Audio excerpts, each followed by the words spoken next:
جماعه بصوا، دي باليت الاي شادو اللي انا صورتها لكم. عايزه بس افتحها واوريها لكم. بصوا ده اولا فيها فور بوكسز كده، وبعد كده بنرجع نفتح الاثنين دول ونرجع تاني نفتح دول، بنلاقي كل الالوان دي. هنا بقى بتلاقوا البوكس الصغنن ده اللي ممكن تحطوا فيه اي حاجه. يعني انا خدت تو لاينز، خدت اللاين ده وخدت اللاين دي. بالنسبه لي اكتر حاجه تحفه عملوها مع سينما. ليه بقى؟ لان احنا دايما بنحط اي شادو بنحط اللون والشيدز بتاعته او الدرجات بتاعته. فانا حاطه النهارده براون، فانا ممكن استخدم لاين اتنين وممكن احط التالت هنا. ممكن مثلا احط اللاين ده، ادي الباليت اهي، هحط دي كده تثبت في ثانيه اهو.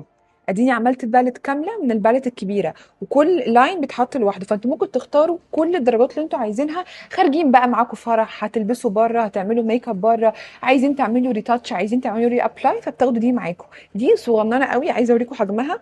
هي اصغر اصلا من كف ايدي، فهي صغننه جدا. حاجه اصلا الشيدز بتاعت الاي شادو خطيره، بيجمنتد، الالوان قويه. الباليت اصلا فيها ثلاث حاجات، فيها الالوان العاديه اللي هي المات، وفي الشيمري، وفي الجليتر الاثنين.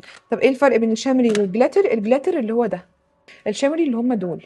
بس فالباليت دي هاتوها وادعوا لي، سواء علشان خاطر الوانها او علشان الحركه الصغيره دي.